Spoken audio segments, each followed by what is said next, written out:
Malumunuz son yıllarda Türkiye yüksek bir enflasyonla karşı karşıya yaşıyoruz. Dolayısıyla her tüketim malında olduğu gibi eğitim alanını da etkiliyor. Ve dolayısıyla gerek özel okullarda, gerek yurtlarda, barınmayla ilgili yurtlarımızda ve dershanelerde de her sene bir fiyat artışı oluyor. Geçmiş yıllarda makul artışlar oluyordu ama son 3 yıldır, 2 yıldır ve özellikle de son 1 yıla girdiğimizde bu 3 dalda gerçekten hem öğrencileri zor durumda bırakıyor ve hem daha çok velileri zor durumda bırakan fiyatlarla karşıyayız. Özel okullar normalde hani enflasyon oranında bir artış olsa bile ortalama bir şey Türkiye İstatistik Enstitüsü Kurumu'nun açıkladığı verilere göre olsa bile hani %40, %50 gibi bir artış olur. Barınma sorunlarında gerek devletin çalıştırmış olduğu yurtlar olsun, gerek özel yurtlar olsun. Bu da aynı şekilde aşırı bir fiyat artışları var. Hakeza dershaneler için de aynı durum. Bir örnek verecek olursak 2022-2023 yılı için ortalama bu rakamlarımız kesinlikle herhangi bir dershanenin veya herhangi bir kurumun özel fiyatları değil ama Türkiye ortalamasının ve bölgemizdeki ortalama gerek yurt, gerek dershaneler, gerek özel okullar. Mesela yurtlar bahsettiğim gibi 2022-23 dönemi için 4-5 bin liradan bir yurt şeysi barınma ücreti yemekte dahil olacak şekilde 4-5 binle 40 bin liraya kadar yurtlar, özel yurtları bahsediyorum, devlet yurtlarını değil.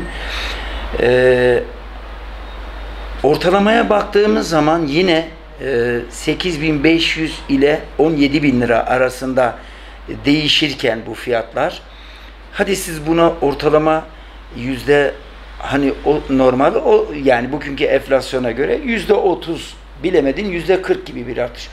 Oysa %50'ye bile razı olsanız 10.000 lira 15.000 lira olur. Ama oysa biz bakıyoruz ki 10.000 liralık bir yurdun fiyatı Türkiye genelinde ortalamasında bakıyoruz ki 40.000 lira, 50.000 lira, hatta 100.000'leri geçen yurtlar var, özel yurtlar var. Aynı oranlar dershaneler ve özel okullar için de geçerli. Özel okullar bir özel üniversitenin normal bir bölüm için, bir mühendislik şeysi için, bir sınıf için 80-100 bin lira arasında iken bugün 200 bin, 250 bin lira gibi bir rakamla karşı karşıyayız. Yani bu kesinlikle çok fahiş ve hem öğrencileri hem velileri çok zor durumda bırakan bir konu. Hatta bazı büyük şehirlerde veya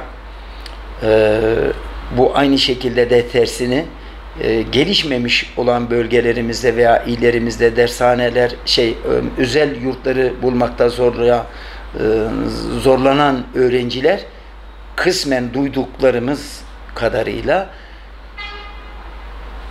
bu sene sınıfımı donduruyorum veya okula gidemeyeceğim. Niye?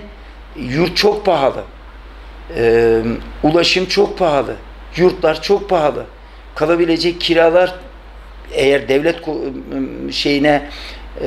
yurduna yerleşemiyor isem çok yüksek, ailem buna yetecek kadar bütçe ayıramıyor diye bu sene birçok yerlerde aldığımız duyumlarda veya bizi şifahi olarak arayan tüketicilerde ya bu seneyi donduracaklarını, ya okulu bırakacaklarını veya işte çeşitli yollara başvurduklarını söylüyorlar. Bu da insanları zor durumda bırakıyor. Gerek velilerimiz, gerek 18 yaşını geçen öğrencilerimiz eğer buna benzer gerek özel okullar, gerek yurtlar ve gerekse dershaneler mutlaka bir sözleşmeli yapmalıdırlar. Vazgeçilmesi olmasa olmazı yazılı, sözlü değil. Hatır işi de değil.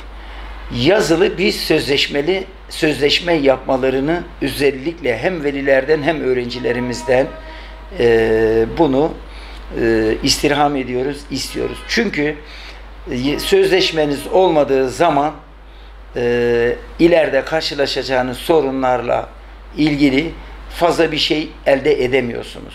Bu bir. Sözleşmenizde bulunması gereken süreler belirlenmeli. Mutlaka fiyat belirlenmeli. Bu yıl için fiyat belirlenmeli. Ve sürenizi belirtin. 1 yıl mı, 2 yıl mı, 5 yıl mı gibi. Döneminizi belirtiniz. Sözleşmenizde bu belirlensin. Hem süreniz belli olsun, fiyatınız belli olsun. 1 yıllık mıdır, 6 aylık mıdır veya daha fazla bu sürenizi belirtiniz. Ancak eğer siz bu süreyi belirtmezseniz, fiyatı belirlediniz, süreyi belirtmediniz, bu genelde kural olarak 1 yıllık için geçerli olur. Bu bir kuraldır. Tahammül gereği böyle kabul edilir. Ve 1 yıl olarak belirlendiği için 1 yıldan sonraki özellikle bu hem özel yurtlar için veya özel okullar için. Mesela 4 yıl okuyacaksınız veya meslek yüksekokulu ise 2 yıllık okuyacaksınız.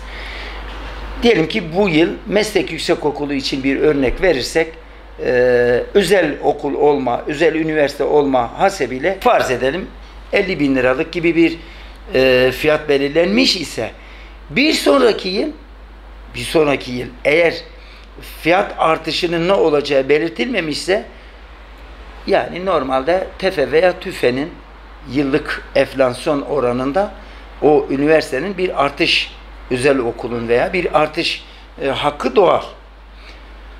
Ama eğer bir rakam belirlenmişse o rakamın da makul olması gerekir. Yani TEFE TÜFE örneğin %40 artmış ise siz kalkıp bunu %100 artırırsanız bu yani hem karşı tüketiciyi zor durumda bırakır hem de ahlaki olarak doğru bir şey değil. Bu nedenle eğer artış fiyatı belirlenmemiş ise bir önceki yılın TEFE TÜFE oranı üzerinden bir yıllık artış öngörülebilir.